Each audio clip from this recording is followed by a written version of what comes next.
Today I'll be showing you how to find the domain of a function. The domain is a set of all possible input values, which are usually the x values, that can be plugged into a function. For example, looking at the function y equals 2x plus 5, the domain would be all the possible values of x for which the function would be defined.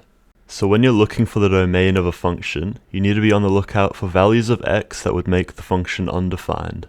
The two most common things to look out for are dividing by 0 and square roots of negative numbers. You can't divide by 0, so the domain of a function would exclude values of x that create a division by 0. You also can't take the square root or any even root of a negative number.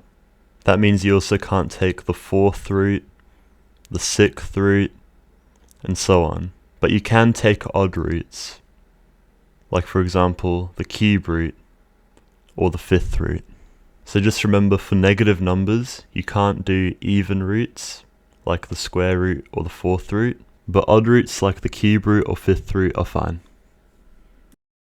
Another thing you might need to know, especially if in your later years of high school or maybe studying maths at university, is that you can't do the log of a negative number. But if you don't know what logarithmic functions are yet, you probably don't have to worry about that. Let's have a look at an example.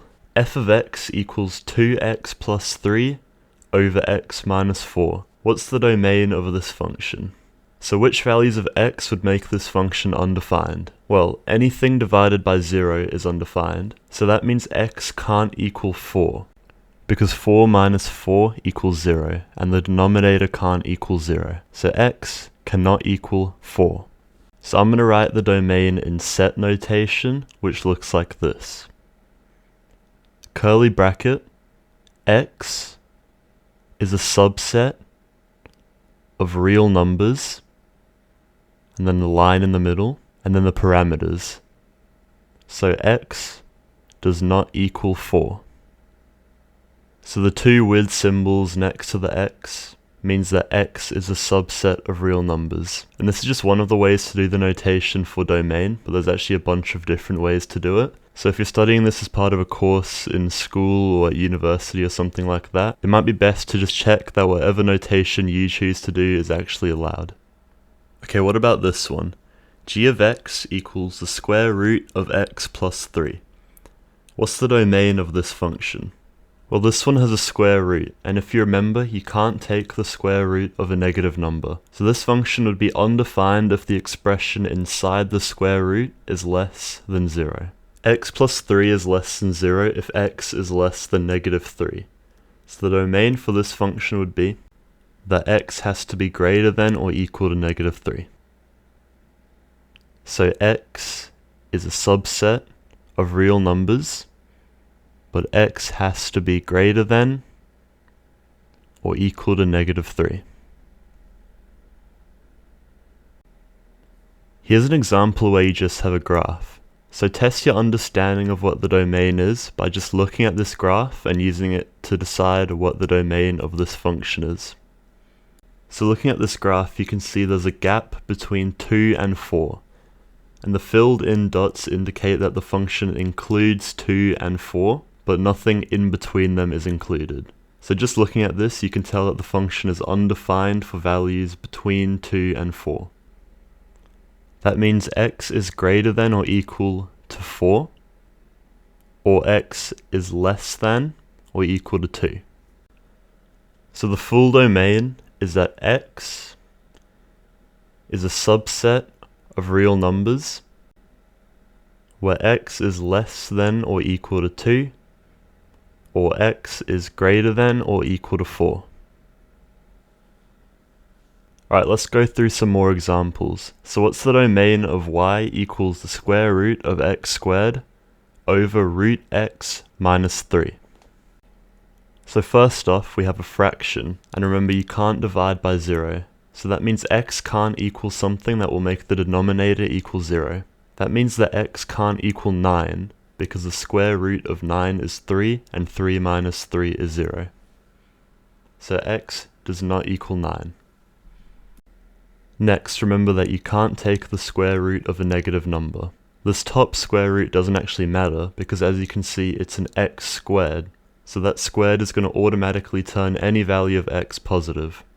But that doesn't matter because we still have this normal square root at the bottom, and you can't take the square root of a negative number. So that means x can't be negative. So x is also greater than or equal to 0. And the domain is x is a subset of real numbers, but x is greater than or equal to 0, and x does not equal 9. Alright, here's a pretty tough example. So f of x is the square root of x squared minus x minus 30. What's the domain? Well, you can't square root a negative number, so x squared minus x minus 30 has to be greater than or equal to 0. And when you have a quadratic like this, you can factor it so that you can figure out whether it will be positive or negative over different intervals. And the way you factor it is by finding two numbers that you can multiply to get this last number and add to get the coefficient of this middle x term. So which two numbers multiply together to get negative 30 and add together to get negative 1? Negative 6 and positive 5. So that means we can rewrite the equation as x minus 6 times x plus 5 is greater than or equal to 0. Then I'm going to draw out a number line and mark the zeros of the quadratic, so when the quadratic equals 0, and that's going to be at 6 and negative 5. Alright, so we have three intervals less than negative 5, between negative 5 and 6, and greater than 6. So let's see whether each one is positive or negative, starting with less than negative 5. If we take a number that's less than negative 5 and plug it into our equation, you get a negative number times a negative number, which equals a positive number.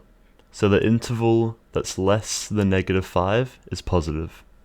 Next, plug a number that's between negative 5 and positive 6 into the equation, and you get a negative times a positive, which equals a negative. So the interval between negative 5 and positive 6 is negative.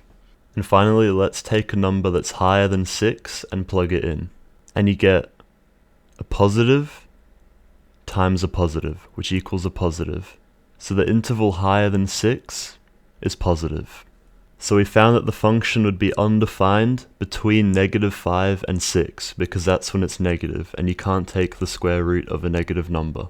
So we can write the domain as x is a subset of all real numbers where x is less than or equal to negative 5, or x is greater than or equal to 6.